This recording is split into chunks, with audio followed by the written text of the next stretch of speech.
We are presented with a rather gory image in our first reading today. Abraham is given this promise that, yes, I promise to multiply your offspring, but I also promise to give you all of this land that we will call the promised land. And Abraham, he wants certainty of that. Well, how can I be sure that you're going to do this? And so God enters into a covenant with him.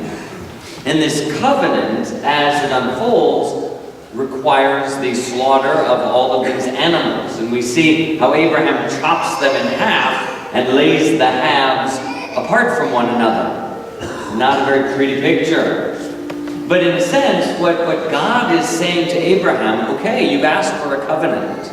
Well, this covenant requires then that we be willing to walk through death. Are you willing to walk through death to be blessed? Are you willing to walk through death and face your mortality in order to receive grace? This promise that you ask, this is what it takes. It takes our lives. And God promises to give himself. He walks through, he passes through the light that's burning, this torch that makes its way between the carcasses through death. God, in a sense, shows Abraham the way that he will have to go.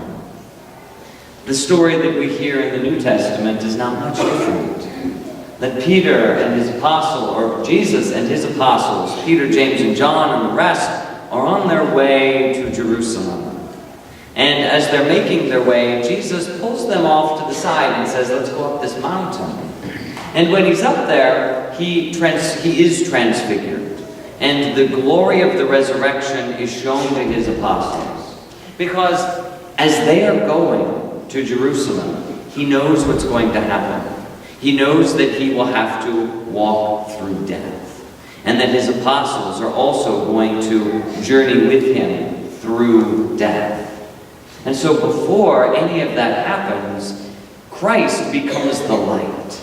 He shows them the way that they must walk. He, like God in the Old Testament that we hear today in Abraham's story, passes through as a radiant light. And Jesus shows the light that they have to remember as they pass through the darkness. This story of the Transfiguration then not only reveals the resurrection, but it also illumines the darkness. But only so much. Because faith that Abraham is challenged to have, faith that the apostles are challenged to have, faith doesn't necessarily bring a light that always helps us see. Faith sometimes casts us into darkness.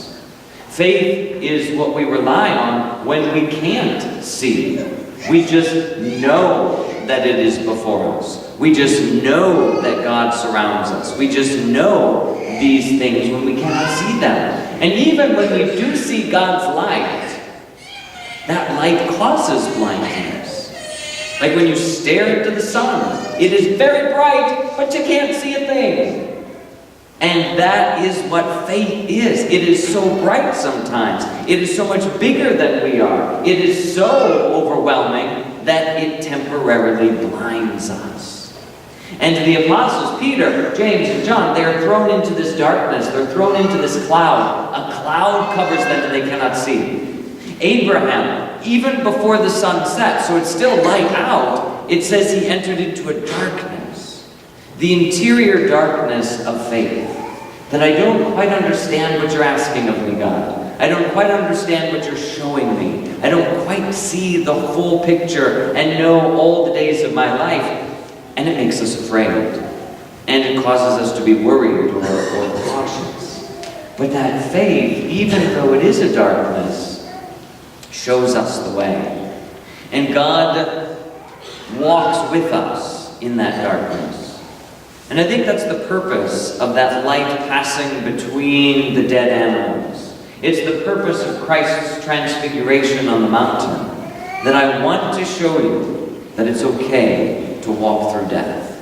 That we can walk through death. And indeed, as we do that, as we walk into the darkness, where nothing feels or can be seen or can be recognized, as we walk into that darkness, as we encounter death in some way, I go with you. And in fact, I go before you, and I will light the way, if only you follow. And it challenges us then in our faith. It challenges us to take a look at where we are in our covenant relationship with God. Because it is a relationship that is not entered into lightly. It's a relationship, as we see with Abraham, that involves the whole self. This is a life and death matter. If you enter into a relationship with me, you are giving your life to me. Are you therefore willing to die to certain things? And as we consider our own relationship with God and our own covenant with Him, we have to ask ourselves the same question. Am I willing to die to certain things? Am I willing to walk through death in order to achieve life, in order to be blessed? The thing about our faith, the thing about God and our hearing of the Scriptures and our practice of religion, it's nice when it's convenient. It's nice when it's comforting. It's nice when we receive from it what we want. It's nice when it doesn't always challenge, or when yeah, that's exactly what I think too. And that's when faith is easy. But we're called, I think, today to look at those moments when faith is more challenging, when it's not totally understood, or when my own opinions or ideas run contrary to the gospel or Christ's own teachings or the church's teachings, when the challenge of faith meets me when I encounter those temptations, when I want to go this other path and it's difficult to break free from that. Here's where we're asked to walk through death. That something has to die, or at least I have to enter into the darkness and be afraid for a while, and question for a while, and wrestle for a while, and just let God's light lead me wherever that is. Because I imagine there's something in every one of our lives that needs change, that is not perfected, that needs to be cleaved in half and set aside, that we have to walk through in order to find the resurrection. And that's what the Transfiguration is. It is a sign of the resurrection. Let me show you what happens after.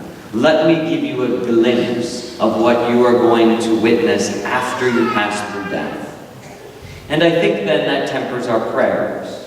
Because every prayer that we raise up, every grace that we ask for, we have to remember that that blessing, that grace, doesn't come until one has walked through death. And the one who will walk through death for us is Christ, but He invites our participation into that.